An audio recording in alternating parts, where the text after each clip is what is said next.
you been wondering why your stock portfolio is going down, how the real estate market seems to be imploding, and why all you're seeing online is negative information about the economy? Well, the answer is interest rates. And on this video, I'm going to break it down exactly how it affects the economy and how it affects your investments. So 2022 was just a tough year overall for investors. We saw the S&P 500 fall almost 20%. Housing has come to a halt. New home builders, in some cases, had cancellation rates over 40 or 50%, which literally means for every contract that they had, half of the buyers actually canceled their contract or no longer purchasing that house. So we've seen a lot of things in the economy that's made it pretty difficult for an investor. And really this all comes down to interest rates and consumer debt. So over the past several years, interest rates were extremely low. They were artificially low, which made it so it's very inexpensive in order to get debt. So whether you need debt to buy a house or a vehicle or equipment for a business or to acquire a company, generally people use debt, especially here in America. So in order to do so, you take out a loan, which requires, of course, an interest rate in order to pay that lender back. So over the past close to 8 to 10 years now, interest rates have been very low, and especially low during the COVID years. This was all done, by nature to stimulate the economy, especially as everything grinded to a halt during COVID and there was the major shutdowns. So as interest rates were low, money was also getting printed at an incredible rate, which basically allowed unlimited amounts of money to be available for consumption, as well as low interest rates, which meant that you could get even larger amounts of money to purchase things. So what happens is, this creates massive demand. Everyone has money, money's cheap. You can go out and buy what you want. You could buy the beautiful house you've been looking at, that brand new car. You could start that business you've always dreamed about. And this happened over the past several years. I'm assuming everybody that you can think of either had a side hustle, was renting a vehicle, bought a new house, or spent money on some large capital goods over the past couple years. So as this happens, it creates massive demand, and we saw a glut in the inventory. So it got to a point where basically prices were totally out of whack and not normal for the economy as we're used to. So as that happens, the Federal Reserve, which controls the interest rates, they had to get to a point where they were basically reducing the demand in the economy because inflation was out of control. So as prices keep rising like this, they increase interest rates. Just as we said before, as interest rates are low and it makes it very affordable for people to continue buying, raising the interest rates just the opposite. Makes it so that people can no longer afford to buy things, makes it so businesses cannot sell as much, home sales go down, the values of equipment, vehicles, houses, businesses, these all start to fall because it becomes much more expensive to get the debt to make those purchases. So as you can imagine, this makes the economy slower, which is actually by design. As things were way too hot in the economy, it had to cool off. So as these rates are going up, a lot of people assume that maybe it would go up to 4% or 4.5%, but we're seeing Fed funds rate most likely get over 5 or even 5.5% here. So essentially this is causing a stir in the marketplace where now it's extremely expensive to buy all the goods and services that we are used to, mixed with inflation where all of your food services, gasoline, fuel for your vehicles, all these general services that we need to survive. So what we're seeing is basically consumers getting squeezed.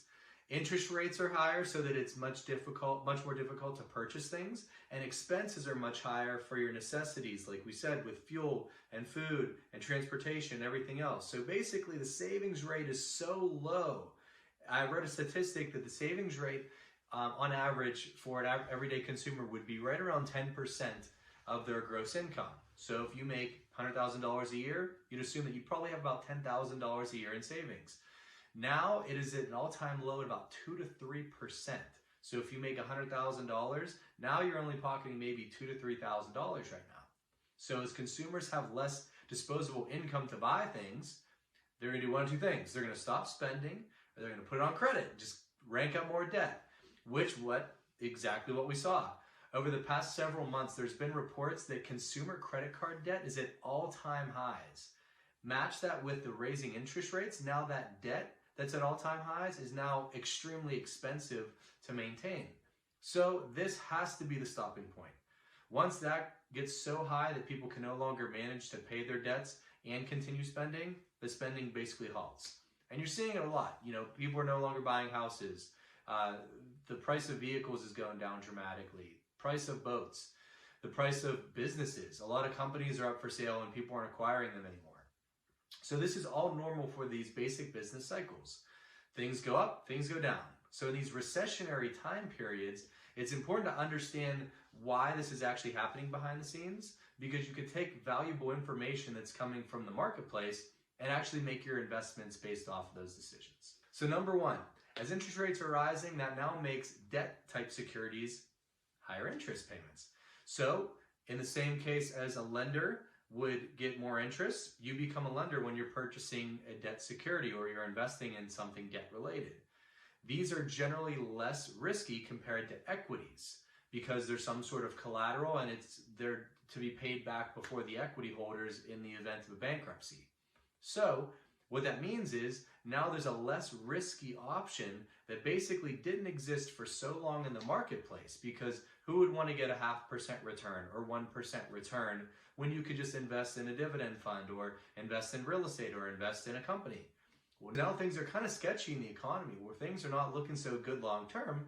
So rather than taking that excess risk, now there's a place that people can put their money in higher interest paying debt securities. So people are buying treasuries. You could buy a 1-year treasury right now, which is government backed, guaranteed by the government, to pay back in about 1 year or less, depending on what you purchase, for around 5 to over 5%.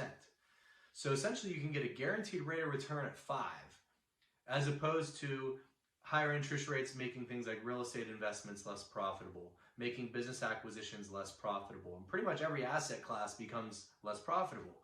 So on top of the economic risks, you're actually making less cash flow.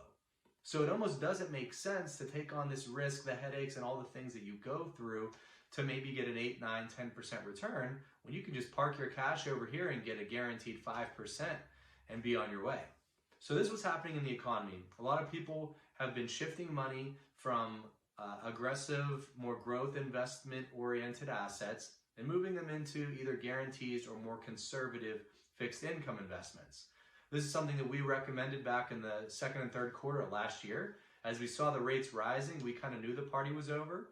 So we basically had, the majority of our assets and client assets start to liquidate, take your profits off the table. And over the past year, we've been shifting it, what kind of lower risk investment options are there, whether there's guarantees involved or a higher interest rate for debt securities.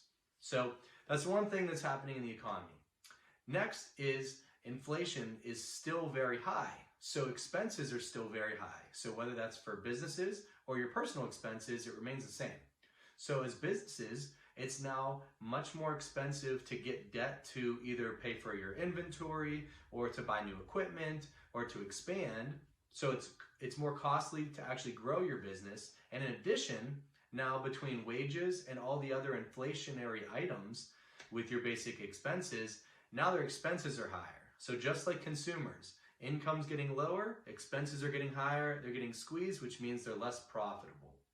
So in addition to having better alternative investment opportunities now that we haven't seen in a long time, now you have to consider the risk of these businesses that we've been investing in, where they're becoming less profitable. So the chances that they're going to continue to grow and outperform is a lot lower than it used to be. So these are a lot of the factors that's going into investors shifting money very quickly from higher risk investments into lower risk investments, keeping cash on the sidelines. This is something that we've pretty much done for the past year now. We're just starting to actually start looking into different investments again, but I believe it's going to be a long stretch and a bit of a tough economy for the rest of 2023.